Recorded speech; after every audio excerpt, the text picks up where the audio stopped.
ഇന്നത്തെ നമ്മുടെ റെസിപ്പി എല്ലാവർക്കും എളുപ്പത്തിൽ ചെയ്യാൻ പറ്റിയിട്ടുള്ള നല്ലൊരു ഡെസേർട്ടിൻ്റെ റെസിപ്പിയാണ്.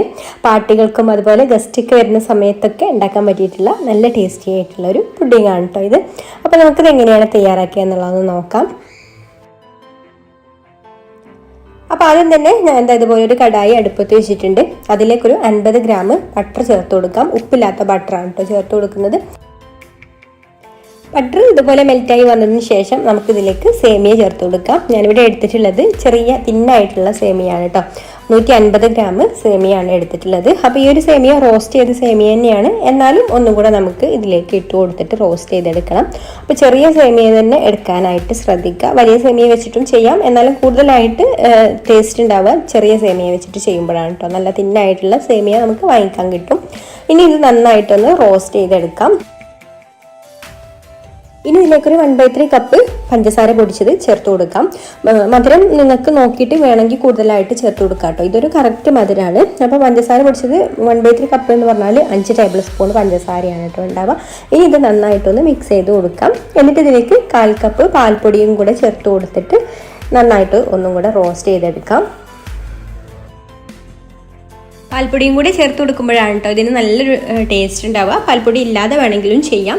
പാൽപ്പൊടി ഉണ്ടെങ്കിൽ പാൽപ്പൊടി ചേർത്ത് കൊടുത്തിട്ട് തന്നെ ചെയ്യാം. പിന്നെ നിങ്ങൾക്ക് ഈ വീഡിയോ കണ്ടിട്ട് ഇഷ്ടമായിട്ടുണ്ടെങ്കിൽ ഒന്ന് ലൈക്ക് ചെയ്യാൻ മറക്കരുത്. അതുപോലെ തന്നെ നിങ്ങളുടെ അഭിപ്രായങ്ങളൊക്കെ താഴെ കമൻറ്റ് ചെയ്യാം. പിന്നെ ഈ ചാനൽ സബ്സ്ക്രൈബ് ചെയ്യാതെ കാണുന്ന കൂട്ടുകാരാണെങ്കിൽ ഒന്ന് സബ്സ്ക്രൈബും കൂടെ ചെയ്യണേ. അപ്പോൾ അതാ ഞാൻ പാൽപ്പൊടിയും എല്ലാം പഞ്ചസാര പൊടിച്ചതും എല്ലാം ചേർത്ത് കൊടുത്ത് നന്നായിട്ട് ഇത് ഇവിടെ റോസ്റ്റ് ചെയ്തെടുത്തിട്ടുണ്ട്. ഈ ഒരു പരുവത്തിലായി കിട്ടിയാൽ മതി കേട്ടോ. ഇനി നമുക്കിത് ചൂടാറാൻ വേണ്ടി മറ്റൊരു പാത്രത്തിലേക്ക് മാറ്റി വെക്കാം. അപ്പോൾ ഇതിൽ തന്നെ വെച്ചാൽ ഇത് മൂപ്പ് കൂടി പോകും കേട്ടോ. എന്നിട്ട് ഞാൻ ഇതുപോലെ ഒരു സോസ് പാന് അടുപ്പത്ത് വെച്ചിട്ടുണ്ട്. അതിലേക്കൊരു 500 മില്ലി പാൽ ഒഴിച്ചു കൊടുക്കാം. ഇനി ഇതിലേക്ക് മധുരത്തിന് ആവശ്യമായിട്ടുള്ള പഞ്ചസാര ചേർത്ത് കൊടുക്കാം. ഞാനിവിടെ ഒരു 1/4 കപ്പ് പഞ്ചസാരയും പിന്നെ കണ്ടൻസ്ഡ് മിൽക്കുമാണ് കേട്ടോ ചേർത്ത് കൊടുക്കുന്നത്. 1/4 കപ്പ് കണ്ടൻസ്ഡ് മിൽക്കും ചേർത്ത് കൊടുക്കുന്നുണ്ട്. അപ്പോൾ നിങ്ങൾക്ക് മധുരത്തിന് വേണമെങ്കിൽ മുഴുവനായിട്ട് കണ്ടൻസ്ഡ് മിൽക്ക് ചേർത്ത് കൊടുക്കാം, അല്ലെങ്കിൽ പഞ്ചസാര ചേർത്ത് കൊടുക്കാം. ഇനിയിപ്പോൾ കണ്ടൻസ്ഡ് മിൽക്ക് ഇല്ല എന്നുണ്ടെങ്കിൽ പാൽപ്പൊടി ചേർത്ത് കൊടുത്താലും മതി കേട്ടോ. പാലിന് ചെറുതായിട്ടൊരു കട്ടി കിട്ടാൻ വേണ്ടിയിട്ടാണ്. എന്നിട്ട് നന്നായിട്ട് ഇതൊന്ന് ഇളക്കി കൊടുക്കുക. ഇളക്കി കൊടുത്തിട്ട് ഒന്ന് ചൂടായി വരുന്ന സമയത്ത് നമുക്കിതിലേക്ക് ഒരു 3 ടേബിൾ സ്പൂണ് കോൺഫ്ലവർ ഞാൻ ഈ ഒരു ബൗളിൽ എടുത്തിട്ടുണ്ട്. ഇതിലേക്കൊരു 1/4 കപ്പ് പാലും കൂടെ ഒഴിച്ചു കൊടുത്തിട്ട് നന്നായിട്ട് ഒട്ടും കട്ടയില്ലാതെ തന്നെ മിക്സ് ചെയ്ത് കൊടുത്തിട്ട് ഈ ഒരു പാലിലേക്ക് ചേർത്ത് കൊടുത്ത് ഇളക്കി കൊടുക്കുക. അപ്പോൾ ഈ ഒരു കോൺഫ്ലവറിൻ്റെ മിക്സ് ചേർത്ത് കൊടുത്ത് കഴിഞ്ഞാൽ പിന്നെ കൈ എടുക്കാതെ ഇളക്കിക്കൊണ്ടിരിക്കണം കേട്ടോ, അല്ലെങ്കിൽ പെട്ടെന്ന് ഡീപ്പ് പിടിക്കാൻ സാധ്യത ഉണ്ട്. പെട്ടെന്ന് തന്നെ ഇത് തിക്കായിട്ട് വരും. ഇപ്പോൾ ഇതിവിടെ തിളച്ച് നന്നായിട്ട് കുറുകി വന്നിട്ടുണ്ട്. ഇനി നമുക്ക് ഫ്ലെയിം ഓഫ് ആക്കാം. എന്നിട്ട് നല്ലൊരു ഫ്ലേവറിന് വേണ്ടിയിട്ട് ഇതിലേക്ക് 1 ടീസ്പൂൺ വാനില എസൻസും കൂടെ ചേർത്ത് കൊടുത്തിട്ട് മിക്സ് ചെയ്ത് കൊടുത്ത് ചെറുതായിട്ടൊന്ന് ചൂടാറാൻ വേണ്ടി മാറ്റി വെക്കാം. ചെറുതായിട്ടൊന്ന് തണുത്ത് വരട്ടെ.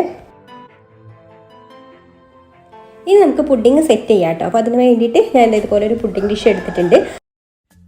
അതിലേക്ക് നമ്മൾ റെഡിയാക്കി വെച്ചിട്ടുള്ള സേമിയയുടെ മിക്സിൽ നിന്ന് പകുതി ഇട്ട് കൊടുത്തിട്ടുണ്ട്. ഇനി സ്പൂൺ വെച്ചിട്ട് ഇതുപോലെ നന്നായിട്ടൊന്ന് പ്രസ് ചെയ്ത് കൊടുക്കാം. ആ ബട്ടറൊക്കെ ഉണ്ടായതുകൊണ്ട് നന്നായിട്ട് ഇതിൽ പ്രസ്സായിട്ട് തണുത്ത് കഴിയുമ്പോൾ നന്നായിട്ട് സെറ്റായിട്ടിരിക്കും കേട്ടോ. ഇനി ഇതിൻ്റെ മുകളിലായിട്ട് നമുക്ക് കോൺഫ്ലവറിൻ്റെ ആ ഒരു കസ്റ്റാർഡ് ഒഴിച്ചു കൊടുക്കാം. എല്ലാ ഭാഗത്തും ഒരുപോലെ ഇങ്ങനെ ഒഴിച്ചു കൊടുക്കാം കേട്ടോ. ഒരേ കനത്തിൽ തന്നെ ഒഴിച്ചു കൊടുക്കാനായിട്ട് ശ്രദ്ധിക്കുക.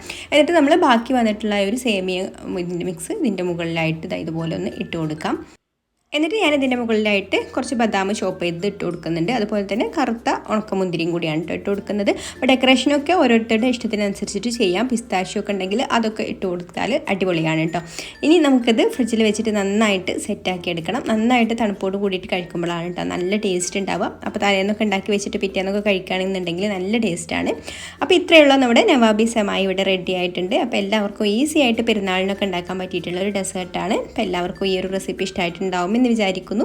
അപ്പോൾ ഇനി മറ്റൊരു നല്ല റെസിപ്പിയുമായിട്ട് അടുത്ത വീഡിയോയിൽ കാണാം. താങ്ക്